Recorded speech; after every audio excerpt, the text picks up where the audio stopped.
بسم الله الرحمن الرحيم اشرح لي صدري ويسر لي أمري واحلل عقدة من لساني يفقه قولي.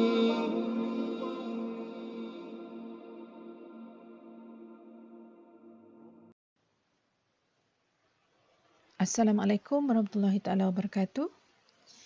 Jadi seterusnya kita akan sambung balik pelajaran kita di bawah bab 4 matematik pengguna percukaian. Jadi hari ini kita nak tengok bagaimana mengira cukai pendapatan. Jadi ada beberapa proses atau langkah yang perlu kita buat untuk mengira cukai pendapatan. Langkah pertama ialah hitung pendapatan bercukai. Selepas itu, hitung cukai pendapatan. Langkah ketiga, tolak ribat cukai. Dan akhir sekali, kita akan dapat cukai pendapatan yang perlu dibayar. Jadi mula-mula, langkah pertama tadi, kita nak hitung pendapatan bercukai. Jadi pendapatan apa yang dimaksudkan dengan pendapatan bercukai ni? Pendapatan bercukai ialah pendapatan yang perlu ataupun yang dikenakan cukai terhadap seseorang. Jadi untuk mengira pendapatan bercukai, mula-mula kita kena kira jumlah pendapatan tahunan, tolak pengecualian cukai, kemudian tolak pelepasan cukai. Barulah kita akan dapat pendapatan bercukai. Jadi apa yang dimaksudkan dengan jumlah pendapatan tahunan? Jadi jumlah pendapatan tahunan ni meliputi upah, gaji, bonus, dividen, faedah, sewa, royalty, premium dan lain-lain. Walau bagaimanapun, ia tidak termasuk dengan allowance, segala jenis allowance seperti allowance petrol, perjalanan, perumahan, allowance kenderaan, manfaat perubatan, KOLA ni ialah allowance bantuan sara hidup untuk kaki tangan kerajaan dan juga allowance kerakyaan. Kalau ada allowance lain pun dia tak termasuk dalam jumlah pendapatan tahunan. Seterusnya kita nak tengok pengecualian cukai yang perlu ditolak daripada jumlah pendapatan tahunan tadi. Pengecualian cukai bermaksud perbelanjaan tertentu yang tertakluk kepada had tertentu. Okey. Tujuannya ialah untuk meningkatkan perkembangan kebudayaan, kesenian dan memupuk masyarakat penyayang. Okey, contohnya hadiah, derma atau sumbangan yang diberi oleh seseorang individu kepada kerajaan, organisasi seperti perpustakaan negeri, badan rawatan kesihatan dan sebagainya. Jadi, seseorang itu jika dia terlibat memberi hadiah, derma atau sumbangan kepada pihak-pihak tertentu, dia akan dikecualikan cukai. Maksudnya boleh tolak daripada jumlah pendapatan tahunan dia tadi. Okey, macam mana pula perlepasan cukai? Pelepasan cukai ialah perkara atau perbelanjaan bagi kepentingan sendiri atau keluarga. Jadi yang ni khas bukan dibagi dekat orang lain tetapi untuk diri dia sendiri. Contohnya caruman KWSP, rawatan perubatan. Rawatan perubatan ni biasanya melibatkan pemeriksaan perubatan secara menyeluruh, rawatan perubatan penyakit kritikal dan lain-lain, yuran pengajian dan ada lagi banyak lagi sebenarnya. Antaranya insurans nyawa, okay. Kemudian ada simpanan untuk anak-anak untuk pelajaran adalah. Dan dia juga bergantung pada dasar kerajaan dan boleh berubah setiap tahun. Jadi setiap tahun kerajaan akan umum apa yang dikenakan pelepasan cukai. Yang ini boleh ditolak untuk mendapatkan pendapatan bercukai. Okey, selepas dah kira pendapatan bercukai, seterusnya kita perlu mengira cukai pendapatan. Cukai pendapatan ni kalau awak tengok dalam buku teks muka surat 105, situ ada jadual kadar cukai pendapatan individu untuk tahun taksiran 2020. Jadi kalau tengok dalam jadual tu, ruangan pertama tu ialah banjaran pendapatan bercukai. Jadi dia bergantung pada pendapatan bercukai yang telah kita kira sebelum ni. Jadi rujuk jadual cukai muka surat 105 daripada buku teks. Kadar cukai ditetapkan oleh kerajaan boleh berubah mengikut polisi kerajaan pada belanjawan tahunan. Jadi dia boleh berubah secara mengikut tahunan lah. Okey, contohnya kalau awak tengok muka surat 105 tu baris ketiga. 2001 hingga 35,000, RM20,000 hingga RM35,000. Katakan pendapatan bercukai seseorang tu RM25,000. Jadi RM20,000 pertama tu dikenakan RM150. Jadi RM5,000 seterusnya, dalam jadual tu RM15,000, tapi saya kata RM25,000 sahaja tadi, jadi RM5,000 berikutnya 3%. Jadi 3/100 darab RM5,000 dapat berapa? And then tambah dengan RM150. Dapatlah cukai pendapatan. Yang ni cukai pendapatan ni bukan jumlah yang perlu dibayar, tapi kita hanya mengira dulu cukai pendapatan sebab kita belum tolak rebate cukai. Faham? Okey, tengok sini ada satu contoh pengiraan pendapatan bercukai. Contoh pengiraan pencukai pendapatan. Okay, seorang individu yang mempunyai pendapatan bercukainya RM40,000. Jadi kita rujuk muka surat 105 baris keempat. RM35,000 hingga RM50,000. Sebab RM40,000 tu berada antara tu.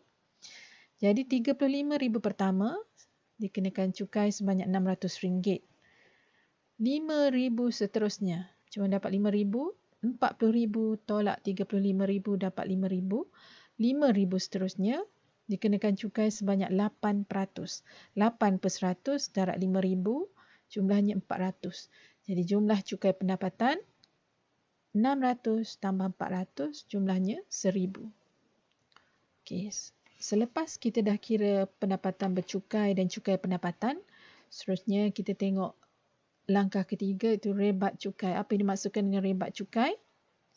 Jadi rebat cukai ni diberikan untuk mengurangkan cukai yang perlu dibayar. Okey, selepas kita dah kira semua, ada benda yang boleh ditolak. Ada dua jenis rebat. Yang pertama, rebat RM400 bagi individu yang berpendapatan bercukainya, yang pendapatan bercukainya tidak melebihi RM35,000. Jadi individu yang pendapatannya rendah, boleh kita kirakan rendah, dia boleh tolak lagi RM400. Selepas dia kira cukai pendapatan tadi, boleh tolak lagi. Kemudian yang kedua, jumlah bayaran zakat atau fitrah. Yang ni biasanya kalau orang Islam dibayar zakat melalui potongan gaji ataupun bayar sekali setahun, dia boleh tolak akhir sekali. Okay. Ataupun fitrah. Fitrah ni yang dibayar sebelum Hari Raya Aidilfitri. Okey, seterusnya kita tengok contoh mengira pendapatan bercukai. Okey, Puan Aminah memperoleh pendapatan tahunan sebanyak RM97,800 termasuk allowance. Ingat, allowance tak dikenakan cukai. Jumlah allowance-nya RM10,500 adalah dikecualikan cukai. Dia turut menderma kepada makna. Makna ni Majlis Kanser Negara. Ini di bawah pengecualian cukai tadi. Sebanyak RM1,000. Jumlah pelepasan sebanyak RM21,200. Hitung pendapatan bercukai. Jadi, jumlah pendapatan dia ditolak RM97,800, tolak RM10,500, dapat RM87,300. Kemudian pendapatan bercukai RM87,300 tadi tolak RM1,000 pengecualian cukai. Ini. Tolak RM21,200 pelepasan cukai. Jadi jumlahnya RM65,100. Contoh seterusnya. Yang ni nak kira cukai pendapatan yang perlu dibayar. Maksudnya yang ni prosesnya sampai akhir lah. Okey. Jadi Encik Ali mempunyai jumlah pendapatan tahunan RM81,500 pada tahun 2020. Jadi boleh rujuk jadual muka surat 105 tadi. Jumlah pelepasan cukai yang dituntut ialah RM18,500. Dia juga membayar zakat. Ingat, zakat ialah rebate yang ditolak di akhirnya. Sebanyak RM1,200. Hitung cukai pendapatan yang perlu dibayar. Jadi jumlah pendapatan bercukai dia RM81,500. Tolak dengan jumlah pelepasan cukai RM18,500. Ini 81.500 tolak 18.500 dapat 63.000. Jadi kita tengok 63.000 baris ke 5 dalam jadual muka surat 105. Untuk 50.000 pertama, Cik Ali perlu membayar sebanyak 1,800. Seterusnya ada baki lagi 13.000. 13.000 tu dikenakan 14%. 14% darab 13.000. Okey, akhirnya jumlah cukai pendapatannya ialah 3,620. Tapi disebabkan Encik Ali juga membayar zakat, zakat ingat boleh ditolak di akhirnya. Jadi 3,620 tolak 1,200. Cik Ali perlu membayar 2,420. 2,420 ni kalau kita lihat jumlah yang agak banyak kalau kita nak bayar sekaligus. Jadi kerajaan Malaysia ni dia memperkenalkan satu sistem yang dipanggil potongan cukai berjadual untuk kaki tangan kerajaan dan swasta, di mana majikan boleh memotong sejumlah wang setiap bulan. Wang ini sebenarnya terus ke LHDN, Lembaga Hasil Dalam Negeri, tetapi dia membantu pembayar cukai membayar secara ansuran. Okey. Jadi dinamakan potongan cukai berjadual tu ringkasnya PCB. Okey, kita tengok apa itu PCB. Potongan cukai berjadual. Jadi potongan pendapatan pekerja untuk bayaran cukai pendapatan tahun semasa. Tahun semasa maksudnya potongan itu digunakan untuk membayar cukai untuk tahun tu. Sebab kita taksir setahun kemudian, jadi duit tu dikumpul untuk tahun kemudian. Kalau bayaran tu lebih, boleh akan dipulangkan semula. Kalau tak cukup, cukai yang dikenakan lebih tinggi daripada PCB kita, potongan cukai selama setahun tu, kita perlu tambah lagi. Okey, siapa yang layak potong PCB?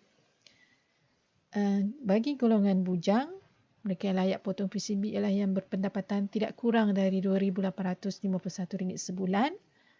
Manakala bagi yang dah berkahwin, jumlah pendapatan bulanan tidak kurang daripada RM3,851. Barulah potong PCB. Maksudnya kalau gaji kita rendah, kita tak perlu potong PCB. Dan mungkin juga tidak akan dikenakan cukai.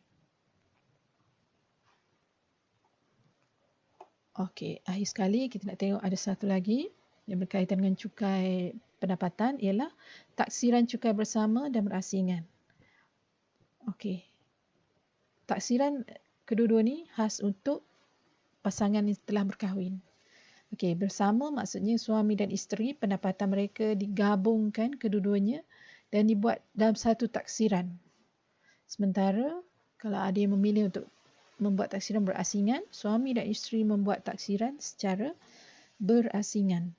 Jadi ada beberapa syarat yang perlu diikuti sebelum membuat taksiran cukai bersama. Kalau tengok muka surat 109 dia kata syaratnya suami isteri perlu tinggal bersama, mempunyai jumlah pendapatan untuk diagregatkan dengan jumlah pendapatan suami isteri. Memilih taksiran bersama, siapa memilih taksiran bersama mestilah warga negara Malaysia jika tidak bermastautin. Akhir sekali hanya boleh dibuat dengan seorang isteri sahaja bagi yang berkahwin lebih daripada satu. Jadi secara umumnya, sekiranya kedua-dua suami isteri mempunyai pendapatan berasingan, taksiran cukai bersama boleh menyebabkan jumlah pelepasan menjadi berkurang. Sebab apa? Jumlah pelepasan ni dia sama walaupun buat secara individu ataupun secara bersama. Jadi ada baiknya gunalah taksiran secara berasingan. Jadi itu sahaja untuk pengiraan cukai pendapatan. Jadi sekian. Assalamualaikum warahmatullahi taala wabarakatuh. Allahumma salli salatan kamilatan wa sallim salaman tamman ala sayyidina Muhammadin